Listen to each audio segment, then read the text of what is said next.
Hello viewers, welcome back to design solution store. আজকে video এডিটিংয়ের ওপর আমাদের 10 নাম্বার ক্লাস। তো এর আগে আমরা যে 9টা ক্লাস নিয়েছিলাম, ওখানে প্রথম 7টা ক্লাস ছিল মূলত বেসিক লেভেলে ভিডিও এডিটিং শেখার জন্য কিছু কাজ, অর্থাৎ কিছু টুলস ব্যবহার করে আমরা বেসিক লেভেলে ভিডিও এডিটিংটা শিখিয়েছি। কিন্তু 8 নাম্বার ক্লাস থেকে এ পর্যন্ত মূলত একটু ডিটেলস দেখানো হচ্ছে যে আপনারা কাজ করতে গেলে টুকটাক কী প্রবলেমে পড়তে পারেন এবং সেগুলো থেকে কিভাবে বের হবেন। এছাড়াও কিছু কিন্তু অর্থাৎ বেসিক থেকে একটু বেশি অর্থাৎ কিছু অ্যাডভান্স কাজ দেখানো হচ্ছে। তো আপনারা যারা টিউটোরিয়ালগুলো ফলো করবেন অবশ্যই 1 নাম্বার ক্লাস থেকে আসবেন।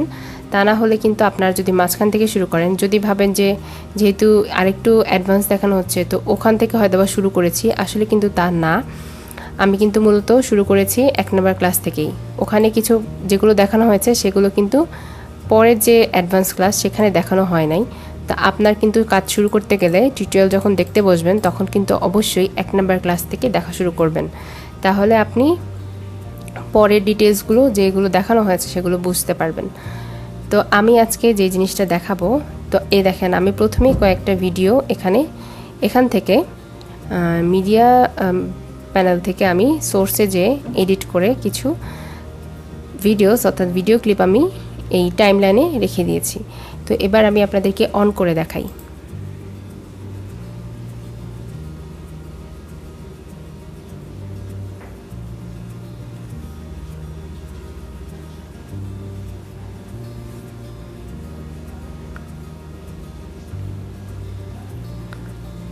আচ্ছা, এই ভিডিওটা একটু এরকম, তো আমি টেনে দেখাচ্ছি সুবিধার্থে।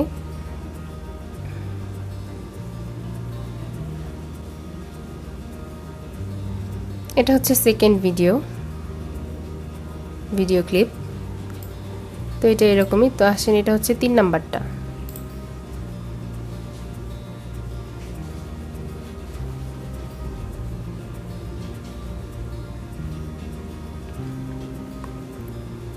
তো এইটা হচ্ছে 4 নাম্বারটা। দেখেন এর আগে যে ভিডিওগুলো দেখেছেন, এই দেখেন এগুলোর কিন্তু সাইড দিয়ে কোনো রকম কোনো ব্ল্যাক ফ্রেম নাই, কিন্তু এই দেখেন 4 নাম্বার যে সেটা এখানে কিন্তু আপনারা দেখতে পাচ্ছেন যে একটা ব্ল্যাক ফ্রেম আছে। অর্থাৎ এই যে ভিডিও ক্লিপটা এটা কিন্তু আমার অন্যগুলোর সাথে মিল হচ্ছে না, মানে মনে হচ্ছে হঠাৎ করে এটা এরকম ব্ল্যাক ফ্রেম চলে আসলো কেন।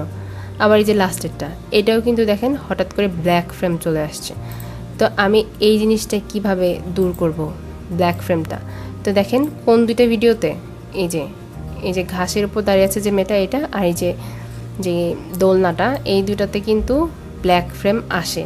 এখন এই ব্ল্যাক ফ্রেমটা কিন্তু যখন এক্সপোর্ট করবেন তখনও কিন্তু এরকমই আসবে, দেখতে কিছুটা বাজে লাগবে, কারণ হচ্ছে এগুলো ব্ল্যাক ফ্রেম নাই, এই দুটা এতখানি ব্ল্যাক ফ্রেম, মানে জিনিসটা একটু কেমন যেন ভালো লাগছে না। তো আমি যখন এডিট করব তখন তো আমি অবশ্যই চাবো যে সবগুলা আমার ভিডিও বাকিগুলো যেরকম আছে, মানে বেশিরভাগ ভিডিওগুলো নাম্বারে যেগুলো বেশি, তো ওগুলো যেরকম আছে আমি তো অবশ্যই চাবো না যে মাঝখান থেকে 2-1টা এরকম হোক।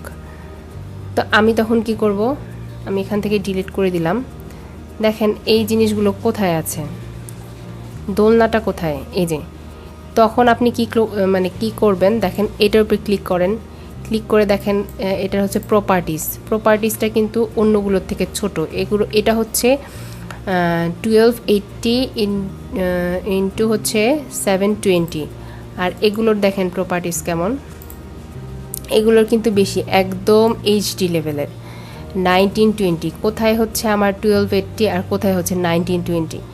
আর হচ্ছে দেখেন লেন্থ এবং উইথ দুইটাই কিন্তু বেশি, ওটা ছিল 720 আর এটা হচ্ছে 1080, তো একদম প্রায় 400 এরকম বেশি। তো আমি কি করব, এই ভিডিওটার উপর লেফট বাটন দিয়ে ক্লিক করে তারপর আমি হচ্ছে এটার উপর রাইট বাটন ক্লিক করে হচ্ছে নিউ সিকোয়েন্স ফ্রম ক্লিপ, এই জিনিসটা আপনি ক্লিক করবেন, ঠিক আছে। তো এই জিনিসটা আপনি ক্লিক করার পরে দেখেন এই ভিডিওটা ছিল এখানে, তো এখানে কিন্তু একটা নতুন ভিডিও চলে আসছে। এবার দেখেন এই জিনিসটা কিন্তু এবার ফুল ফ্রেমে আসছে। তো এবার কি করবেন, আরেকটা যে ভিডিও ছিল এটাও কিন্তু এরকম ব্ল্যাক ফ্রেম বলা ছিল। তো আমি এটার উপরে রাইট বাটন দিয়ে ক্লিক করব, আগে সিলেক্ট করে নিলাম। তো রাইট বাটন ক্লিক করে নিউ সিকোয়েন্স ফ্রম ক্লিপ, তো দেখেন সেম কি ঘটনা ঘটলো, চলে আসলো কিন্তু এই যে।